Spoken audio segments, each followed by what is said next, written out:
අන්න පොඩියකි. ආරක්ෂියට කමක් නෑ. දුකක් නොදී බලාගන්න. හොඳයි මාමනි. ඒක නම් බලාගන්න.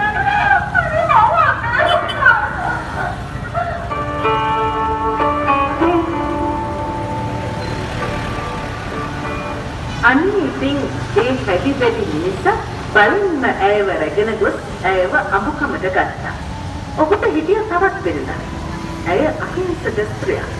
අර ඉන්දියාගේ දියණිය ඒ ගැහණිය ගැන බොරු කේලම් කියා ඔවුන් දෙදෙනා බිඳළුවා. හරිම නින්දිතාකාරයි. ඔය අංක 13 තරණ සිතුවම පෙන්වා දෙන්නේ අන්න එයයි.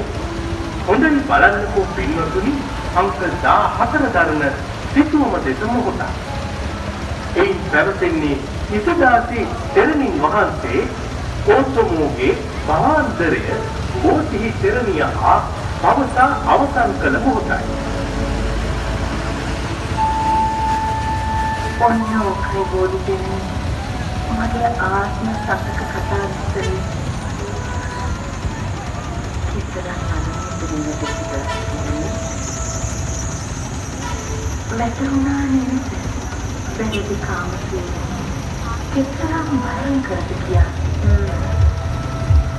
කට්ටුකාන ඔසපස්නේ තෙන්සන් අපායද පැසවා මේ භවයේ ඉසුරු මැත්තේ දෙවතක් ලබලා සැනසීමේ පතුලේ වසන්නට නොහැකි වූවා මාහට සංකරණයට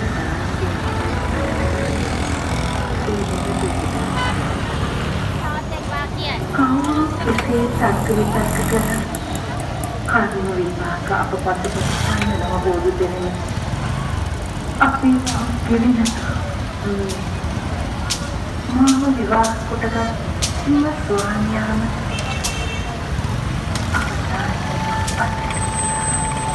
ඔවුන් වැඩි නැහැ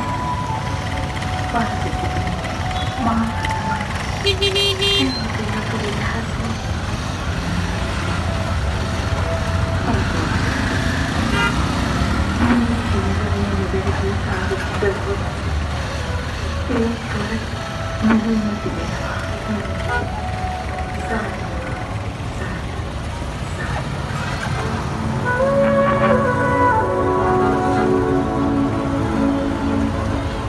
මහරතන වෙළඳ සංගමයේ විසින් 2026 වසරේ ගුණාලම්බන ප්‍රීතිය වඩවා ඔබ වෙත ගෙන මෙන්න සුපසන්න ලෙස